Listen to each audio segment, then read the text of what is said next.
I just dropped a video called the 5 things I'd change in Project Multi, but let's not get it twisted. I absolutely love the game.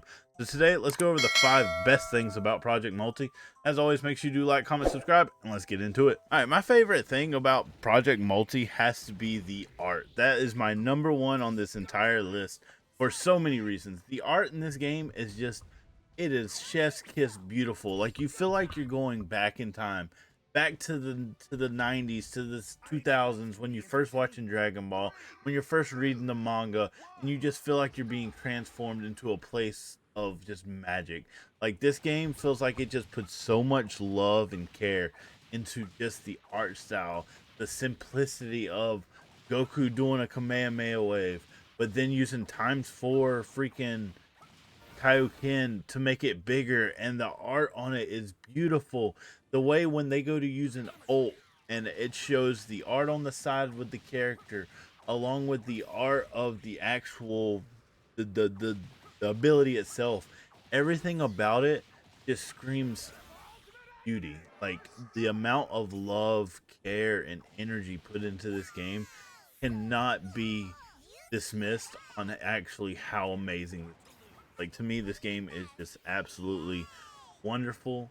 It is a work of art and probably one of the best things that has come out for the Dragon Ball genre of games in a long time. To be able to get other people into it, because it just feels like the developers care about the game and they actually tried to make something that's going to be pleasing for someone to really play and do.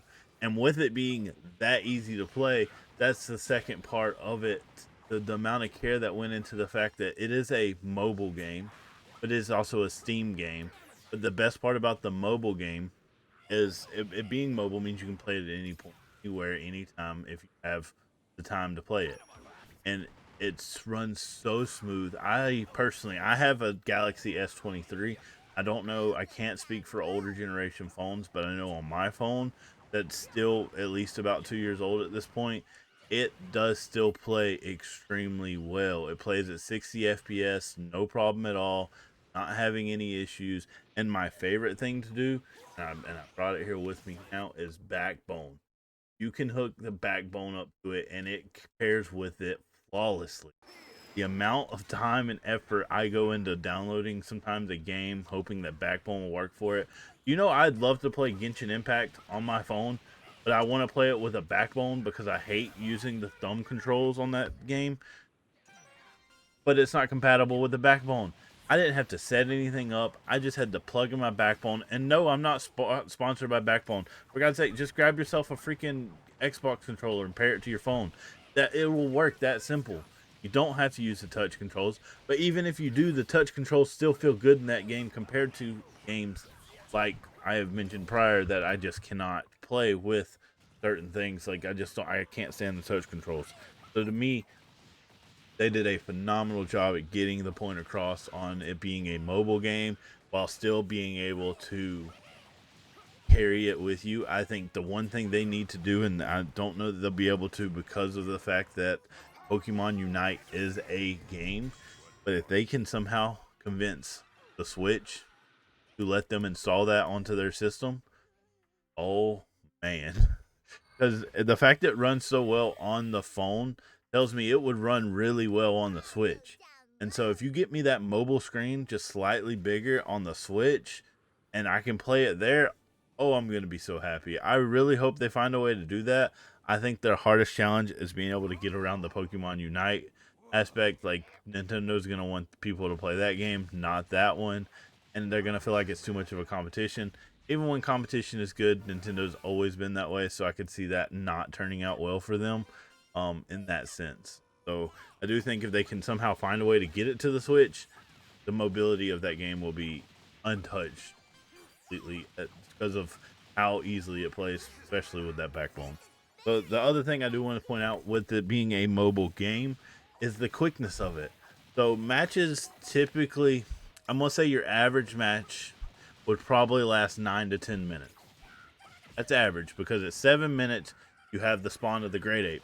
Once the Great Ape spawn, the game is pretty much on the downhill side of being over.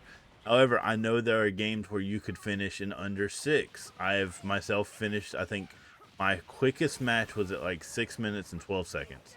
It was a super quick match. We just pushed down the lanes and it just happens. But I think your average match is probably 9 to 10 minutes if I had to give an average for it. I haven't looked into it.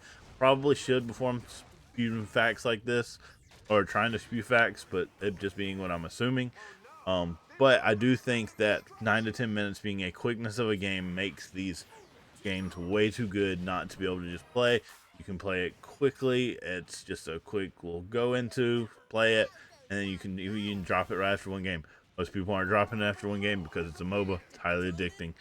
That is an issue. But you kind of just if you're not super addicted to these games and you can look past that, great, and just play it for one game, put it down, move on to the next whatever else you were doing. Or like for me, I would be in the kitchen waiting on something to finish cooking. Has like 10 minutes left. I'd play a quick game on my phone. After I'm done with that, I'd finish cooking, come back, sit down, go from there. You know, I think the quickness of these games is great, and then also the new game mode they did add, which a lot of people seem to be overlooking, is it also is super quick. It's actually even quicker. If I had to guess, its average time is probably 5 minutes max. That game lasts no time whatsoever. It is super quick to get through it, and land grab is easily one of the quickest modes. It's not as fun to me playing that mode. I think that mode's fun to play, but it's not as fun to me as playing just the normal MOBA down the center, take down the Nexus, or get the Dragon Ball in this case. I think that just adds too much of an impact to the game for that not to be included. Now, the other thing I want to quickly add on here is for my number 4 best thing about this game is the uniqueness of the characters. And I know what you're thinking. Of course it's going to have unique characters. Like, it's Dragon Ball. They're all unique in their own way. Yeah, they are. However, when you start playing so many different MOBAs, you start seeing a pattern of characters feeling like they're the same. Okay, let's take for instance, you have League of Legends and you have Dota.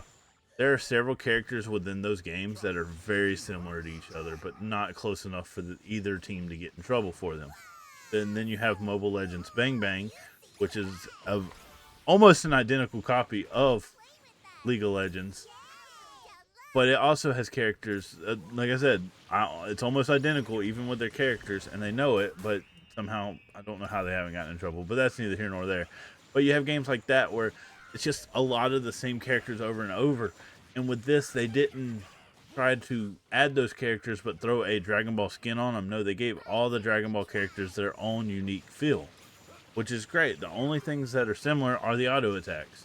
But for the most part, like if you play Krillin one game, and you switch to Gohan or Boo, and I'm only using those because they're other technical characters in the next games, you feel like you're playing a different character completely. Like, absolutely. Like, the only closeness characters I would think would be Gohan and Boo, and that's because of the little line that you get from healing people. But I mean, that's just the way they're showing it. That's how they're being healed.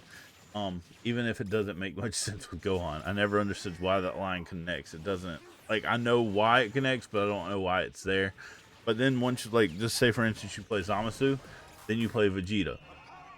You feel kind of like you're playing two different characters. Like, Vegeta is the AoE master of just destroying areas and getting out and just blowing everything up that's in that area. Then you have Mr. Zamasu, the 1v1 kind of king, who just absolutely wrecks in 1v1s because the man is unkillable. If he gets in a 1v1 and you're in the middle of the lane and he can hit a minion while you're attacking him, then come back to you, you're just not killing him. He's going to get away from you, attack that minion, build back up that meter bar again, go back in, and he's just a completely different character. And like, it just feels like every time you play anyone different in this game, it's just a unique experience, which is great. It feels fresh every time you play it. It's not like I'm playing 18 different copies of Goku. Playing their own unique characters. Like, they could have easily given Vegeta a Gallic gun. They didn't give him a Gallic gun. They gave him Big Bang Attack, which makes him not feel like just a clone of Goku, which is what it would have done. Those are the types of things. They could have easily gave Krillin a Kamehameha, but they didn't. They gave him Scatter Shot and Destructo Disc, and then whatever the little energy balls are. They gave him those, but they could have easily given him a Kamehameha. I'm surprised they didn't. And like, they're just, that's the way these things are feel. And then when you go to like play Piccolo, for instance, he can snipe from a distance, and the longer you hold down his ult, which is him charging special beam cannon, it's the further it goes. It makes these characters just feel so good and so unique that it's one of those things that you just got to play it to really feel each character out. And like I said, they don't feel like they're clones from another MOBA. They feel like they're their own thing, which is just awesome.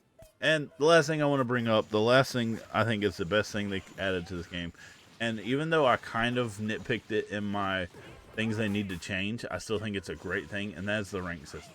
The only thing I nitpicked about the rank system is the amount of bots you have when you're in E, D, and C ranks.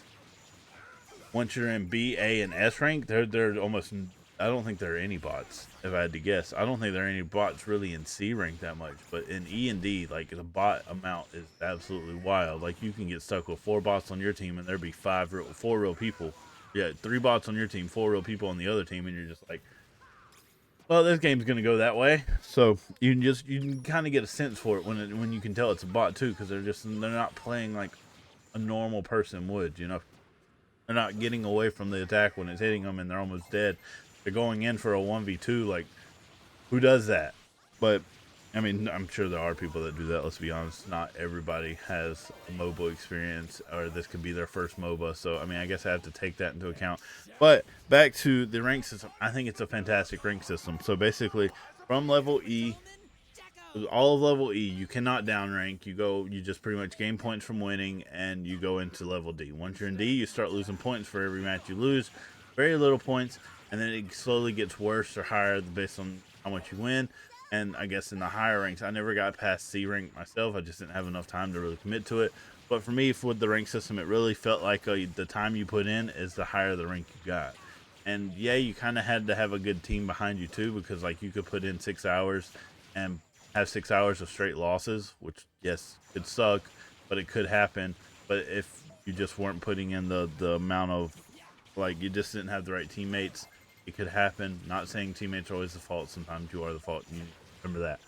But the biggest thing here with the rank system is, like, you can put in 6 hours, and you're more than likely going to just rank up. You're not going to be stagnant in one little area, even if that's where you're supposed to be at, quote unquote. Most likely, chances are, within that time frame, you'll have played 6 hours. You play a match every 10 minutes. Say you played 5 matches, so probably 30 matches total. Probably played 30 matches total. You lost 10 of them, 120. You're probably ranking up. You're not being stuck in that same spot. Even if you went even, you're still probably ranking up until you get to the higher ranks. Once you get probably to A and S, it probably becomes a very, if you go even, you're going to look like you win that. But I think the biggest thing from what I could tell is when you did lose points, it wasn't near as many as you won points. Now that may be different, like I said, in S or SS rank. May be completely different. You may lose more points than you gain points, which makes sense. That's how most games work those out. But I think the way the system works, it feels like it actually rewards you for just playing the game and ranking up that way, while also still having the punishment factor of, if you lose, you are going to D-rank, as you should. So you gotta keep that in mind. Those are just my favorite 5 things from this game. I think this game is an absolutely beautiful work of art. I can't wait for it to drop in 2025. This will probably be my last video on it until we get more news on it. I just really wanted to go over my 5 favorite things from the game, because like I said, it really played an important part for me on what I plan on doing for this channel for the future. And I really want to be able to cover this game, but I also want to cover Sparking Zero. So hopefully there's an interest for it. But either way, I thank you all so much for watching. Make sure you like, comment, subscribe, and I'll see you on the next video. Peace.